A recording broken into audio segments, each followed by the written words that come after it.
Buenas tardes. Este es el desarrollo de la primera lección de este semestre de legislación tributaria, porque así lo solicita o lo indica la plataforma con la que estoy trabajando. Los- las presentaciones que haré las por lección serán de aproximadamente dos. Por lo tanto, habrá una parte uno y una parte 2. Bien, en esta primera unidad del curso, el primer tema que se conoce es el de la función del Estado moderno, la función de los tributos y el Estado moderno. Es importante alcanzar este tema de primera entrada porque, como nos daremos cuenta, el aspecto tributario prácticamente siempre ha existido y en muchos regímenes sociales. Y cuando hablo de regímenes sociales, voy desde el lado político hasta el lado religioso. Eh, como dice la transcripción que les envié, en los albores de la colonia en América, en México, los aztecas eran la sociedad dominante. La sociedad dominante que necesitaba subyugar a otros pueblos vecinos con una doble intención, aunque al final de cuentas era una sola, la religiosa y la necesaria para la economía. De tal manera que al subyugar los pueblos traían al centro del imperio a los prisioneros y una parte se dedicaba a sacrificios religiosos y la otra se utilizaba para que hicieran trabajos. Este era el precio, este era el tributo que se le imponía a estas poblaciones. Dije que también funcionaba en la parte religiosa porque al final de cuentas en toda religión siempre se pide ofrenda, supuestamente ofrenda para Dios, y no es más que una especie de tributo, de impuesto que se le pide, que en algunas religiones o formas de catolicismo o cristianismo, perdón, se habla del diezmo y que inclusive ha llegado a extremos de pedirse no diezmo sino biesmo, que en realidad para ellos es lo más importante, porque según hablan estos religiosos, la Biblia ordena el 10%. Eso es simplemente complacer una orden de Dios. Lo que verdaderamente complacería a Dios no es el 10, es el 20, el 15, el 30, etcétera. Pero siempre, insisto, han habido estas atribuciones tributarias. Si nos vamos a la Edad Media, ya con el feudalismo, los vasallos tenían que rendirle pleitesía y tributo al señor feudal. Es importante que tengan presente que en aquel momento de la historia no existía una unidad geográfica llamada Estado, sino que lo que habían eran reinos, reinos que le debían su atención al Papa. Entonces existía el imperio católico principalmente por un lado, los reinos católicos siempre, pero dentro de esas unidades geográficas existían señores feudales. Si evocan películas de la Edad Media se encontrarán un castillo enorme en una colina, ahí radicaba el señor feudal. Y todas las tierras circundantes, y no estoy hablando de una finca, estoy hablando de extensiones casi del tamaño de Costa Rica entera, pertenecían al señor feudal y todo lo que había dentro de esas tierras le pertenecía igualmente al señor feudal. Y estoy hablando de bienes, cosechas, edificaciones y personas. De tal manera que los vasallos pertenecían al señor feudal. Y estos vasallos tenían que entregar 20, 30, 40, 50% de sus propiedades, de sus cosechas, a cambio de la protección militar del señor feudal. El señor feudal dominaba completamente esta zona y seguía el asunto relativo a los impuestos. Más adelante, a partir de 1490, cuando Colón venía en su primer viaje hacia la suerte de toparse con América, en Europa por primera vez se hablaba de naciones, se hablaba de estados. Ya entramos a la parte relativa a la creación de un estado, tal y como lo conocemos en la actualidad. Entonces, bajo estas mismas condiciones, esos estados tenían jefes, ya sean jefes de estados, soberanos, reyes. Y estas personas, pese a que ya tenían fronteras, no cambiaron básicamente la forma de vivencia social que había en aquellos tiempos.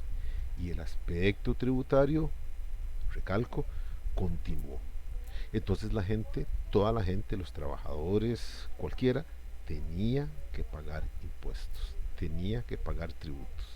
Y entonces, desarrollándose ya oficios, panaderos, carniceros, músicos, zapateros, desarrollándose ya gremios de comerciantes, de literatos, cualquier cosa de estas, todos tenían que pagar impuestos. ¿Y qué se hacía con estos impuestos? Si algún día tenemos la suerte de viajar a Europa, de viajar a París, nos vamos a encontrar, al menos yo quisiera ir al Palacio de Versalles. El Palacio de Versalles tiene más de 600 habitaciones. Atención, 600 habitaciones. Y ahí vivía el monarca con su corte real. Y uno se pregunta, ¿por qué 600 habitaciones? Y era simplemente el lujo, el boato que experimentaban por ser reyes. ¿Y de dónde salía todos los fondos para construir eso? De los mismos tributos que se le imponía a la gente. Llegamos a la edad actual y en la edad actual tenemos que pagar impuestos. De hecho, el año pasado la, la discusión nacional fue por los impuestos, porque el actual gobierno simplemente manifestó que con lo que tenía y con los ingresos proyectados no alcanzaba. De hecho, no alcanza. Simplemente no alcanzaba para pagar salarios, para pagar pensiones, para pagar todo. Y entonces, como ustedes ya saben, se dio toda la lucha, toda la disposición por el IVA, el impuesto al valor agregado, y hubo manifestaciones, hubo encontronazos, hubo paros, hubo bloqueos de carreteras por el famoso IVA. Y el IVA ya está. Pero aquí quiero llegar a un punto de análisis. Y es el siguiente. Impuestos siempre han habido. Tributos siempre han habido. Lo que ha cambiado en algo es la forma en que esos tributos se gastan. En su momento, los tributos se usaban para mantener la riqueza, para mantener el lujo de las propias sociedades, de los gobernantes. Hoy no, hoy eso cambió. Cambió porque se utilizan los impuestos no para eso, se utilizan para el desarrollo de los fines a los cuales el Estado está obligado.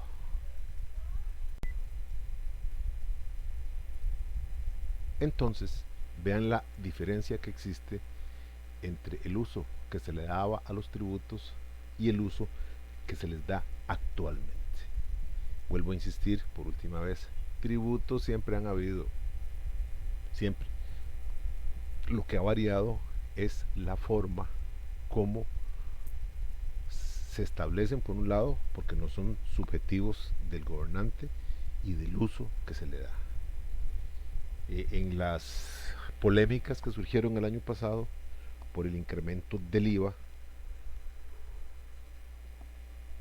los administrados, o sea, nosotros, unos decíamos que si tenía que imponerse el IVA, pues sí, que se imponga, pero que por otro lado el gobierno dé señas de un mejor aprovechamiento, no del IVA, sino de una racionalización del gasto, porque las estructuras estatales son muy caras, y esa fue la lucha por bajar pensiones, que aún está en deuda, por reprimir privilegios, parte efectuada, parte en deuda, por combatir regímenes de pensiones juveniles como el del Poder Judicial, que sigue estando en deuda, y ese es el reclamo que se hace, que por un lado la gente se obliga a pagar más, pero el Estado no da muestras de verdaderamente una posición clara en cuanto a una racionalización de los gastos.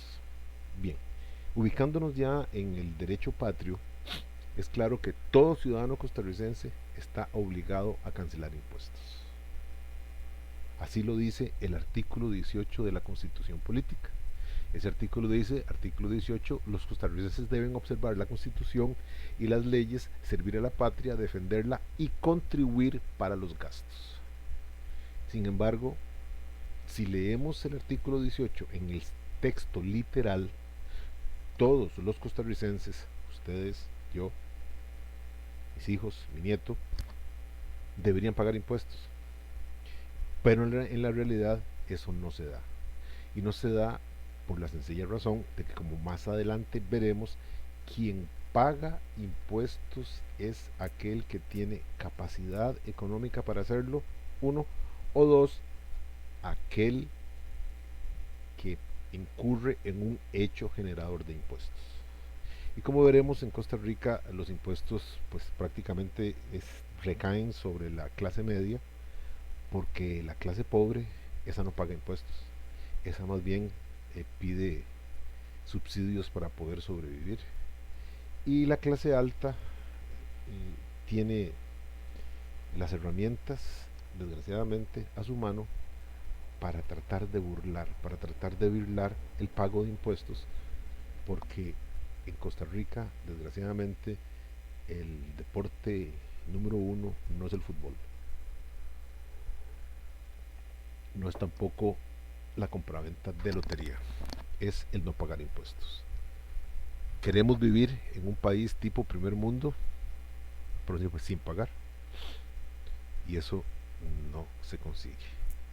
Sin embargo, con todas las críticas que se hacen, que se han hecho, perdón, con todo lo que se ha dicho, nos hemos dado cuenta que el sistema de salud en este país es lo más noble que hay. Porque cualquiera que se sienta en estos momentos resfriado, va a un hospital, va a un EVAIS y simplemente es atendido para descartar que sea este virus pandémico. Y si se descarta, pues simplemente se le dan las famosas acetaminofén y que se vaya muy bien. Y si está contagiado, simplemente si es del caso hospitalizarlo, se le hospitaliza. Si es del caso internarlo en una unidad de cuidados intensivos, se le interna. ¿Y cuánto le cuesta eso a la persona? 0 colones. En otros países que por un lado admiramos y que mucha gente quisiera vivir allí de todo, como es Estados Unidos, la atención por un padecimiento de este virus actual puede costar entre $35,000. Si usted no está asegurado, y no está asegurado como en Costa Rica, no, sino si usted no tiene una póliza de seguros que le paga a una, a una aseguradora privada, si no tiene esa póliza, no lo van a tratar. Y prácticamente, créanlo o no, en Estados Unidos, en Nueva York, precisamente en estos momentos, hay gente que muere en la calle porque nadie pudo ni siquiera darles una pastilla, nadie pudo darles tratamiento, porque si no se tiene el dinero, pues no puede ser objeto de atención médica. Vuelvo a insistir, en Costa Rica la norma del artículo 18 es general, pero ya en realidad la aplicación es concreta, es decir, solamente aquel que tiene la capacidad económica paga impuestos, o solamente aquel que, hablando de impuestos indirectos, que incurre en un hecho generador de tributos pagaría este tributo. En cuanto al concepto de derecho tributario, es importante relacionarlo con el derecho financiero. Los dos prácticamente van de la mano, pero son dos disciplinas distintas. El derecho financiero es aquel que regula la actividad financiera pública, o si se quiere expresar de otra forma, constituye el ordenamiento jurídico de la hacienda pública. El derecho financiero lo que trata es de ordenar la actividad financiera del Estado. ¿Qué pago? ¿Cuánto pago? ¿Cómo pago el Estado? ¿Cómo cumplo con las obligaciones? Eso se hace a través del derecho financiero. ¿Qué se debe atender? ¿Qué se puede dejar en segundo plano? Y aquí es donde las voces sociales claman porque lo primero que se cuida en un estado como en un estado costarricense es el pago de la deuda. Es el pago de aquellos inversores que compraron bonos o que le prestaron dinero al país. Y después entramos a las otras áreas, que son las áreas sociales. ¿Qué es lo que sucede? Que progresivamente se va atendiendo, la deuda ha crecido tanto, que se tiene que dedicar más y más recursos al pago de estas deudas. Uno, y eso se hace con la creación de impuestos, como ya vimos, como ya les comenté. O dos, rebajando programas sociales, educación, salud, seguridad, acueductos, etcétera, para esos fondos que hubieran estado dedicados allí se pasen al pago, a la atención de la deuda interna y externa, o sea, el pago a los acreedores del Estado. Y aquí es donde las voces, les repito, las voces sociales han surgido, las molestias han caído, y esa es la lucha, porque de una o de otra manera primero se atiende las deudas y luego se entra a satisfacer las necesidades. El ejemplo, el escenario más claro para que ustedes puedan tener, se acaba de iniciar el día de ayer, porque el día de ayer empezó ya virtualmente la discusión entre los rectores de la universidad y el Estado en razón del FES, es decir, del financiamiento de los estudios universitarios. Esa es la discusión. Y si bien la Constitución dice de cuánto debe ser el FES, ya se entra a discutir porque hay que rebajar. Y entonces comienzan las luchas, que las universidades son un escándalo, que botan el dinero. Un país que no piensa en su educación está condenado. Pero desgraciadamente ese es el camino, porque primero el dinero no alcanza para satisfacer todas las necesidades de la mejor manera. Lo primero que se atiende es verdaderamente la deuda pública y luego lo demás. De eso se encarga pues el derecho financiero. Por el contrario, el derecho tributario se define como la rama del derecho financiero, una rama del derecho financiero, atención, que tiene por objeto la organización material del tributo y el desarrollo de las funciones públicas dirigidas a su aplicación. Entonces, si el derecho financiero es el que organiza el cómo se utiliza el impuesto, en qué se va a usar, en qué se va a pagar, el derecho tributario lo que hace es idear formas de cobrar los tributos.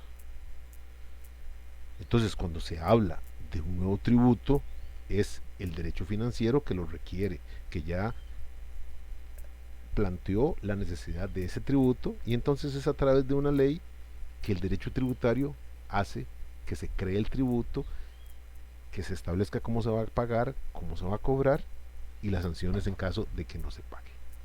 Así es que, como ustedes ven, ambas ramas van de la mano, pero el financiero es el género y el derecho tributario apenas es la especie.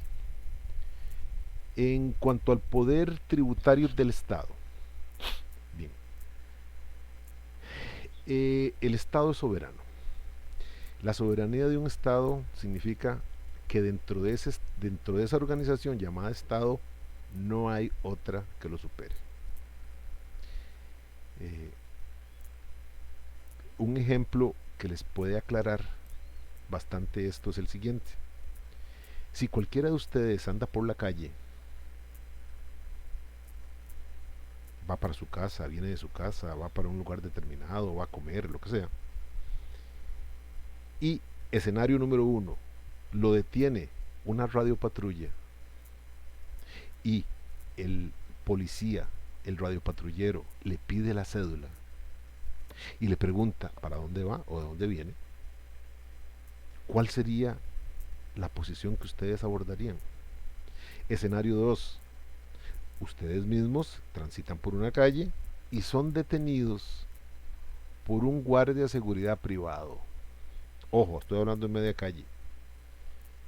Por un guardia de seguridad privado, qué sé yo, seguridad canina, seguridad delta, la que sea, uniformado y con lo que sea, y le pide que se identifique y que le diga para dónde va.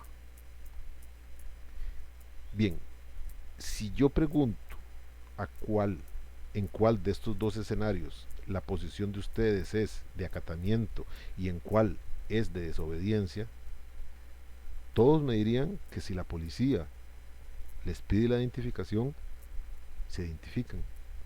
Pero que si el guardia de seguridad privado se las pide, no lo hacen. Y la razón es la siguiente. Respetamos la soberanía del Estado. El policía, en este caso, está representando al Estado. El guardia de seguridad no. El guardia de seguridad, aunque está por la seguridad, no lo vamos a respetar, no lo vamos a identificar como un representante del Estado, sino que lo vamos a ver como, qué sé yo, un representante de una empresa que no me tiene por qué preguntar esas cosas. Ese es prácticamente un ejemplo que nos ayuda a aclarar el concepto de soberanía. Vuelvo a insistir, la soberanía implica que dentro de un Estado no hay nada más fuerte, no hay nada más grande que ese mismo Estado. Bien, entonces si el Estado es lo más grande que hay, el Estado es libre para, uno, decretar, gestionar y disponer del producto de los tributos. Eso es lo que se llama soberanía tributaria y se refleja en tres formas distintas. La soberanía legislativa, que es la de poder establecer y regular los tributos, obviamente está a cargo de la Asamblea Legislativa. La soberanía administrativa, que es el poder de gestionar los tributos. Y por último, la soberanía de los recaudos, que es el poder de apropiarse y disponer de las sumas recaudadas. Cuando se emite un tributo, se cobra el tributo, es decir, el administrado lo paga, el Estado recoge ese dinero y lo utiliza en fines generales. Atención, ya por ley no pueden imponerse tributos con fines específicos, sino que el Estado, por decirlo de alguna manera muy gráfica para que ustedes lo entiendan, el Estado estos recursos los deposita en una caja única y a través de esa caja única es que va cumpliendo con las diferentes obligaciones generales que tiene que atender. Un ejemplo les puede aclarar mucho esto. La ruta 32 tiene un cobro de un peaje. El peaje no es un tributo. Esto queremos claro, es un peaje. La ruta hacia el aeropuerto cobra otro peaje. Pero si nos ponemos a valorar cuál de los dos produce más dinero el de el aeropuerto, porque tiene un control, un fluido, vehicular muy grande, enorme. Esto lo que quiere decir es que se recoge más peaje en la autopista que va al aeropuerto que en la carretera que va a Limón, en la ruta 32. El punto es el siguiente: a veces surgen voces y cuando se dice cuánto ha recogido un peaje, la gente dice, ¿por qué no se hace, no se ordena, no se dispone que el dinero producto de ese peaje se utilice solamente en esa ruta, lo cual pues parecería lógico, mas no lo es. Todos los peajes van a una caja única para que CONAVI, el Consejo Nacional de Vialidad, con esos recursos, que tampoco son muchos, disponga nuevos proyectos, disponga a atender otras carreteras y, vuelvo a insistir, no existe, si el peaje fuera un tributo, que no lo es, no existe la posibilidad de que solamente se ocupe en esa otra situación. No obstante, si bien el Estado es soberano en sus tres aspectos para imponer tributos, no puede imponer los tributos a como quiera. No estamos en un campo de subjetividad de la Edad Media, donde el soberano decía, no, ahora necesito el 30% de todo lo que producen, porque necesito más lujo, necesito hacer otro castillo, necesito hacer otro Versalles, etcétera. No funciona de la siguiente manera. Así es que si bien el Estado tiene esa soberanía, es una soberanía que está afecta a principios constitucionales en materia tributaria, que es lo que voy a explicar a partir de este momento. Estos principios son varios. El primero de ellos es el principio de obligatoriedad de contribuir. Está en el artículo 18 de la Constitución Política y ya lo referí. Es esa obligación de los costarricenses a contribuir para los gastos públicos. Pero ese concepto de costarricenses hay que entenderlo. No son todos los costarricenses los que están obligados a contribuir. Insisto, mi nieto que tiene 8 años no va a pagar impuestos, sino todo aquel costarricense que esté en condiciones, que tenga capacidad económica. ¿Cómo se mide la capacidad económica? De dos maneras. Si el salario es tal, de acuerdo con el principio de impuesto de renta al salario, si el salario sobrepasa el mínimo, tiene que pagar impuesto. O dos, si es un profesional liberal, entonces tiene que liquidar su impuesto. Y eso se hace por medio del impuesto de renta a final de año. Pero vuelvo a insistir, solamente en esos casos los costarricenses están obligados a pagar impuestos. El segundo principio es el de capacidad económica. Esos dos principios los encuentran en los artículos 18 y 33 de la Constitución Política.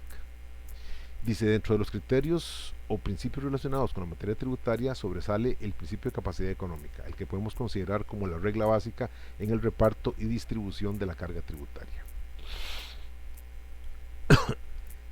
Entonces, debe quedar claro que este principio de capacidad económica está en conexión con el de igualdad, pero no debe suponer una igualdad formal, es decir, que todos tributen por igual, sino apenas como un instrumento de igualdad material. ¿Qué significa todo esto? Bien, que el que tiene capacidad económica debe pagar. Ya lo dije, si el salario en el caso de los asalariados sobrepasa el percentil menos, hay que pagar. Y por el contrario, si es un profesional liberal o un comerciante, deberá también pagar impuestos. Y si es una sociedad, tiene que pagar un impuesto fijo que es del 30%. Esa es la capacidad económica. Por eso es que vuelvo a insistir, no se le cobra impuesto a todas las personas. Ahora, todas las personas que pagan impuesto se tratan igual, pero si yo gano más, deberé pagar más. Y dependiendo de los vaivenes económicos de mi oficina, de mi consultorio, de mi despacho, pagaré más o menos que otro. Eso es capacidad económica.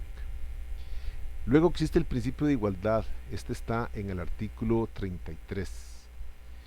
Y lo que dice es que los impuestos se utilizan para tratar de limar un poco las desigualdades que hay a nivel social. Costa Rica es un país de desigualdades. El 20% de la población tiene el 80% de la riqueza.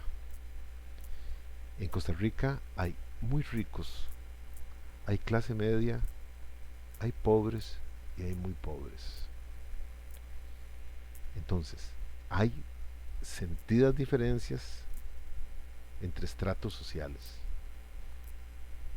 Gracias a este principio de igualdad, los tributos lo que tratan es de alguna manera, aunque resulte utópico, limar un poco esas desigualdades y acercar.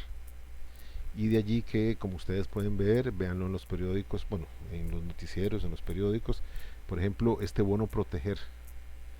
Este bono proteger surge por toda la gente que se quedó sin trabajo, por toda la gente que el único sustento es su trabajo, su salario mensual. Y con esta emergencia sanitaria que se vive actualmente, muchísimas personas han perdido el trabajo. Y el Estado no puede ni debe dejarlos al garete, a que sobrevivan como puedan, a que se puedan llegar a casos de hambruna donde no quede un gato vivo o no quede un perro vivo porque se lo van a comer. No. Para eso se hace el bono protegemos, y la gente recibe, qué sé yo, un dinero, los comedores escolares que ya no pueden funcionar, entonces el ministerio lo que hace es que entrega bolsas con diarios a los estudiantes para que se ayuden. Esto, vuelvo a insistir, no solamente es igualdad, sino que es solidaridad, valor que cada día se pierde más y más. También se encuentra el principio de generalidad, y que también está muy conectado a, al principio anteriormente dicho de igualdad. Dice, este principio no significa que no puedan existir exenciones o bonificaciones fiscales. Es decir, se trata de que todos paguen impuestos, bueno, todos los que tengan capacidad económica.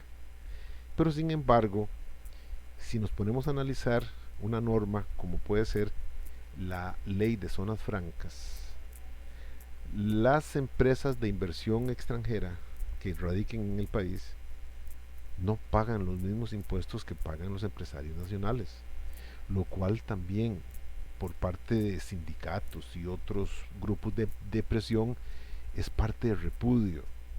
Pero lo que este principio le permite al Estado es conceder este tipo de ventajas, es decir, es exonerar impuestos, es cobrar un impuesto diferenciado muy bajo para beneficiar la inversión extranjera.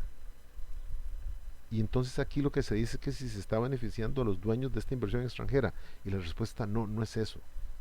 Si bien obtienen un beneficio,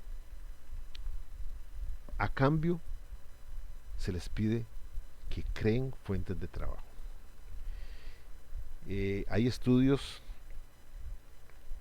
muy interesantes que retratan algo que me llamó mucho la atención, y retratan que las exoneraciones de ley de zonas francas que permiten el establecimiento de empresas de inversión privada en el país han servido para que las personas que tal vez hoy tengan más de 30 años, estén llegando a los 40, que por lo menos dominaran el inglés, hubieran trabajado y hubieran estudiado gracias al buen salario que ganaban en estas empresas, y una vez que se graduaron levantaron vuelo hacia su área profesional escogida. Esto ha beneficiado completamente a los jóvenes, y esto por encadenamientos productivos también beneficia a la economía, porque estas empresas, si bien pues se radican en el país, muchas tienen que obtener insumos nacionales. Entonces vean que hay una delicada balanza para esto, y que este tipo de exoneraciones no violentan el principio de generalidad arriba descrito. Luego existe el llamado principio de progresividad, y es una característica muy propia del sistema tributario, según la cual a medida que aumenta la riqueza de cada sujeto, aumenta la contribución en proporción superior al incremento de la riqueza. Es decir, el que más tiene, más paga. Esto lo vamos a ver muy bien reflejado cuando estudiemos el impuesto de renta, se mira de una manera muy clara cuando se estudia las formas de pago. Y voy a hablar en números ideales, no tengo el dato aquí en este momento. Pero por ejemplo, si un trabajador gana 700.000 colones, hasta 700.000 colones no paga impuesto de renta aplicado al salario. Pero si un trabajador gana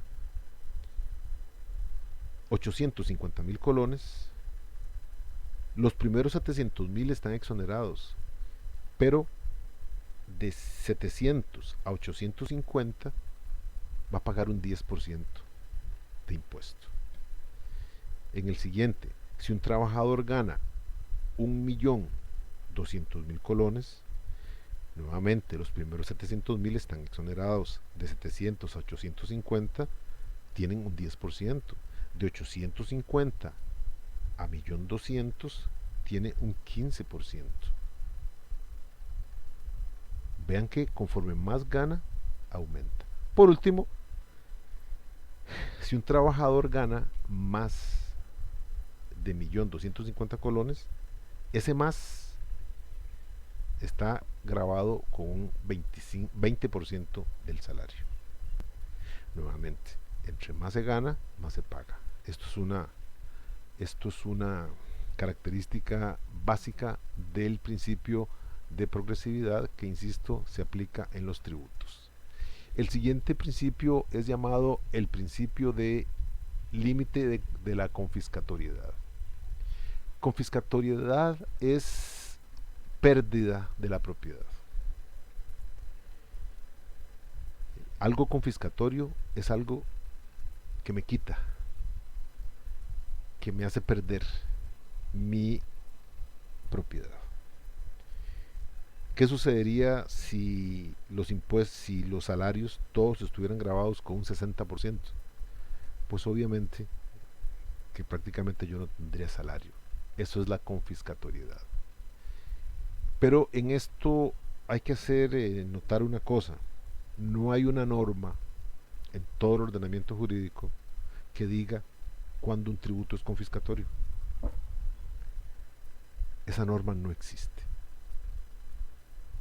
Entonces, ¿cómo sabemos, cómo podemos hacer ver que un tributo es confiscatorio? Eso simplemente, cuando se emite el tributo, los interesados acudirán a la Sala Constitucional a través del recurso de amparo o a través de un recurso de inconstitucionalidad y plantearán que ese tributo es confiscatorio. Entonces la sala, con sus 7 magistrados, es la que va a resolver y va a decir si ese tributo es confiscatorio o no. Vuelvo a insistir, no se encuentra una norma en todo el ordenamiento jurídico que hable sobre esta situación. Por lo tanto, es vía recurso de amparo o recurso de inconstitucionalidad que se puede tener claro si un tributo es o no es confiscatorio. Y por último, se tiene el principio de realidad tributaria. Dice, este principio es el que se conoce también como principio de reserva de ley. Y según el mismo, los tributos, su creación y su regulación solo pueden provenir de una ley. Y en este país, según nuestro sistema gobernativo,